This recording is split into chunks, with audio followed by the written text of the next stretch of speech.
Ported or sealed? If it's ported, how much volume should the enclosure have? If it's sealed? The same question. Hi, and welcome to my channel. In this video, you'll learn how to design a ported or sealed speaker box in the simplest possible way. Step 1. Choosing a driver with proper manufacturer specifications. This is a simple way to choose a right driver.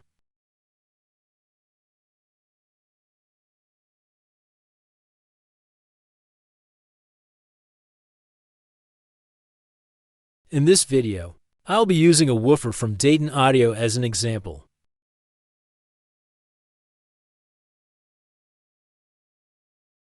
Download the specifications file.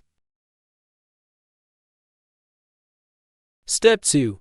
Choosing the box type, ported or sealed. This step is critical for woofers and subwoofers. If you choose the wrong enclosure type, the result will be very low efficiency. For example, the low frequencies may sound weak and lack power. I'll show you how selecting the wrong box type can actually make a perfectly good driver almost useless. To understand which box type works best for a driver, open the website link I've included in the description.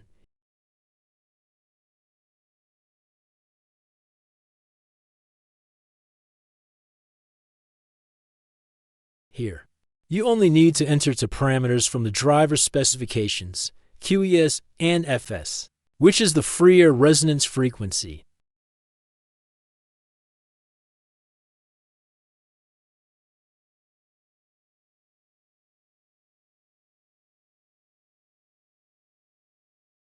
If the calculated value is higher than 90, the driver performs best in a ported enclosure. If the value is below 50, the driver is better suited for a sealed closed box. The slider bar and the numerical value both indicate a ported enclosure. Click here or here to continue. Step 3. Calculation. On this page, 4 of the parameters are already available in the driver specifications, and 2 parameters remain. One of them corresponds to a sealed box, and the other to a ported box. The parameter for the ported box is optional.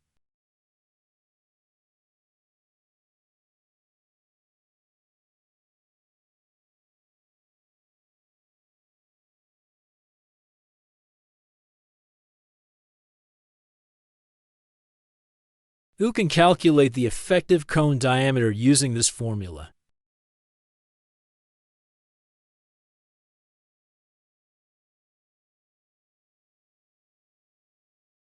Enter this value again to avoid any errors. The website has now calculated the sealed enclosure, but we're not done yet. We still need to understand the actual behavior of the enclosure. Download the free software Hornresp using the link in the description, and enter the driver specifications there.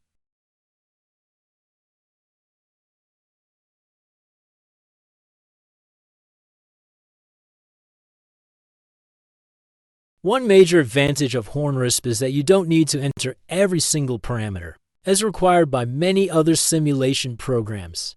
Only the sliders on the right side are enough to enter the required parameters and get the result.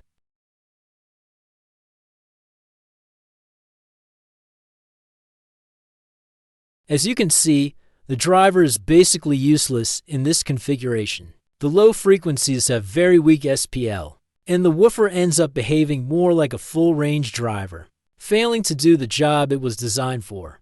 We are looking for a curve like this, one that starts around the driver's resonance frequency, and can reproduce the frequencies around that point with acceptable SPL, not a response like this. Let's change the QTC value to 1.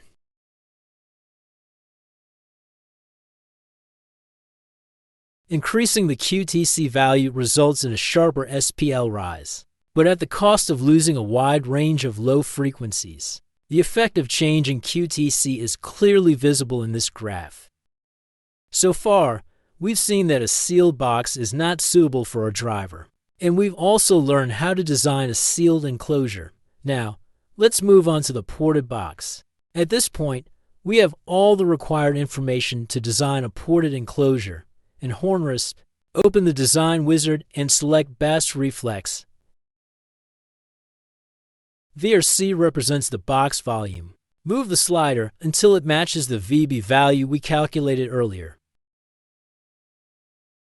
You can change the box depth using L or C, while the enclosure volume remains unchanged. This is especially useful if you want to place the port inside the box, particularly when the calculations result in a long port.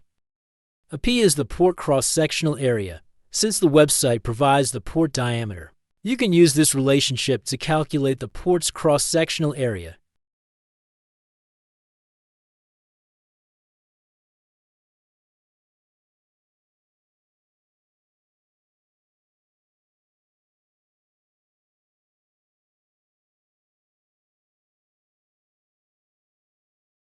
Adjust the port length or LV using LPT slider. Leave path and QL for now. QL is a more detailed topic, but you can safely complete the design process using the default value provided by the software.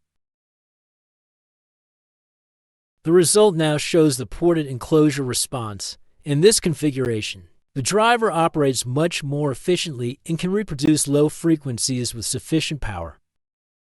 Another option for calculating a ported enclosure is the Butterworth B for alignment. As you can see in Hornresp, it provides a slightly extended frequency response.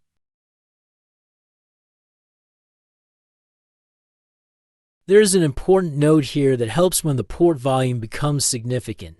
Compared to the enclosure volume, the air volume inside the port does not count toward the speaker enclosure volume. The port volume can be calculated using this formula. As you can see, in this design the port volume is negligible compared to the enclosure volume. However, if the port volume becomes noticeable, you should add it to the enclosure volume and place the port inside the box. Now let's try the optional tuning frequency, or FB, for the ported enclosure. Here, I'll set it equal to the driver's resonance frequency. This means the low frequency response is theoretically extended down to this value. This choice results in a longer port, while the box volume remains unchanged. However, as we can see, the driver does not have enough energy to properly reproduce these lower frequencies, and simply increasing the port length does not solve the problem. The first ported configuration or the second one turns out to be the best choice for this woofer. Thanks for watching. If you don't want to miss future videos, subscribe to the channel.